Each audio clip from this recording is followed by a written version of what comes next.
अणुसंघ गुणधर्म के प्रकार निम्न है। वाष्प दाब का अपेक्षिक अवनमन फर्स्ट, सेकंड है क्वथनांक का अवनयन, हिमांक का अवनमन, प्रसरण दाब। तो पहला देखेंगे, फर्स्ट टॉपिक हमारा वाष्प दाब का अपेक्षिक अवनमन। अवनमन का मतलब होता है कमी। तो वाष्प दाब का अपेक्षिक अवनमन से आप क्या समझते हो? वाष्प दाब का अपेक्षिक अवनमन डेफिनेशन है, निश्चित ताप पर किसी अवाष्पशील विलेय मिश्रित विलयन के लिए वाष्प दाब का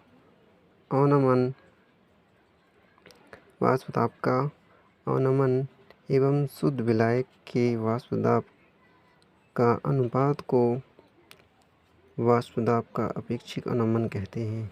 फिर से कि निश्चित ताप पर टेम्परेचर फिक्स है, अवाष्पशील मतलब जो वाष्पशील नहीं है, विलेय मिश्रित विलयन के लिए कि अवाष्पशील पदार्थ को हम विलायक में मिलाएं तो विलयन के लिए वाष्प दाब का अवनमन। अवनमन का मतलब कमी। तो विलयन के लिए वाष्प दाब का अवनमन एवं शुद्ध विलायक के वाष्प दाब का अनुपात को वाष्प दाब का अपेक्षिक अवनमन कहते हैं। विलेय मिश्रित विलयन के लिए वाष्प दाब का अवनमन क्या होता है? मतलब शुद्ध विलायक का वाष्प दाब P0 माइनस होता है विलयन का वाष्प दाब PA बटी हो जाएगा P0। तो वाष्प दाब का अपेक्षित अवनमन क्या होता है? शुद्ध विलायक का वाष्प दाब P0A माइनस होता है PA मतलब विलयन का वाष्प दाब बटी होता है शुद्ध विलायक का वाष्प दाब P0A। तो डेफिनेशन यही है कि निश्चित ताप पर किसी अवाष्पशील पदार्थ को विलायक में मिलाया जाता है तो विलयन के लिए वाष्प दाब का जो अवनमन है, अवनमन मतलब विलयन की जो वाष्प दाब में होगी वो कमी होगी, पी में कमी होगी तथा शुद्ध विलायक के वाष्प दाब के अनुपात को, शुद्ध विलायक मतलब P0 के अनुपात को वाष्प दाब का अपेक्षिक अवनमन कहते हैं। तो वाष्प दाब का अपेक्षिक अवनमन P0A माइनस PA बटे P0A होता है, जहाँ P0A शुद्ध विलायक का वाष्प दाब, PA विलयन का वाष्प दाब। वाष्प दाब के जो अपेक्षिक अवनमन है, इसी से राउल्ट के नियम देखेंगे। आइए देखते हैं राउल्ट का नियम। राउल्ट का नियम क्या है? इसका गणितीय व्यंजक तथा राउल्ट की सीमाएं लिखिए।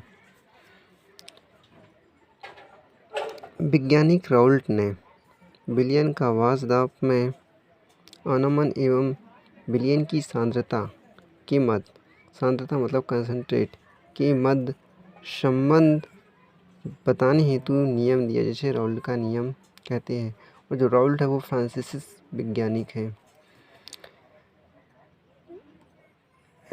इसके अनुसार जब किसी वाष्पशील द्रव मतलब विलायक में कोई अवाष्पशील विलेय पदार्थ मतलब कोई भी हो सकता है मिलाया जाता है तो विलायक का वाष्प दाब कम हो जाता है। स्वाभाविक बात है कि विलायक का वाष्प दाब कैसा हो जाएगा? कम हो जाएगा, क्योंकि वाष्पशील द्रव मतलब विलायक में यदि कोई विलेय पदार्थ मिला दिए जाएंगे तो उसका वाष्प दाब बेशक कम हो जाएगा।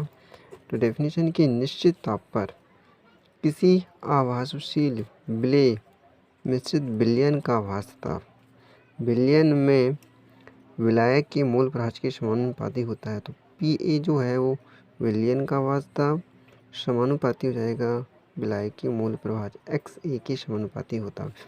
डेफिनेशन क्या होगा?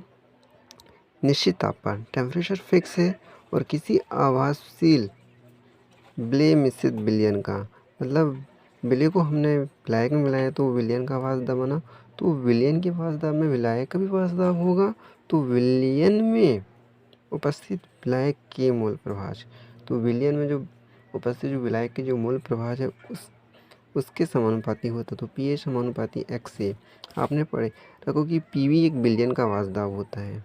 तो विलयन का जो वाष्प दाब होता है वो विलायक के वाष्प दाब तथा विलेय के वाष्प दाब के योग के बराबर होता है।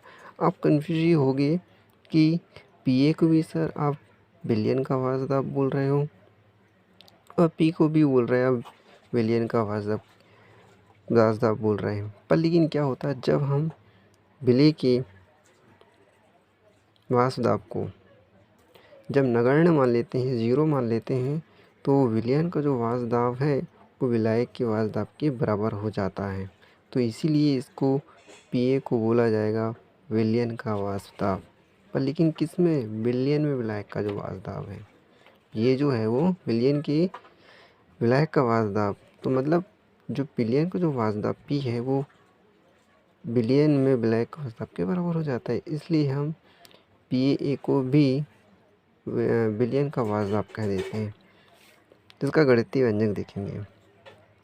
यदि विलायक का शुद्ध अवस्था का वाष्पदाब P0A है, विलयन का वाष्पदाब Pa, विलयन में विलायक तथा विलेय के मोल प्रभाजक XA और XB हो तो राउल्ट के नियम के अनुसार, राउल्ट का नियम से क्या होता है? विलयन का वाष्पदाब, देखो विलयन का वाष्पदाब P होता है, बराबर हो जाएगा विलयन में विलायक Pa जो होता है विलयन में विलायक का वाष्पदाब समानुपाती होगा विलायक के मूल प्रभाजक XA के समानुपाती है। तो यहाँ Pa जो होता है विलयन में विलायक के वाष्पदाब के बराबर ही होगा। एक कंडीशन होती है कि जो विलयन का जो वाष्पदाब होता है वो विलयन में विलायक के वाष्पदाब के बराबर हो जाता है। इसलिए हम Pa को विलयन का वाष्पदाब समानुपाती हो जाएगा विलायक का मूल प्रभाजक XA। तो Pa इज इक्वल टू हो जाएगा K इंटू XA, जहाँ K एक स्थिरांक है जिसे राउल्ट स्थिरांक कहते हैं।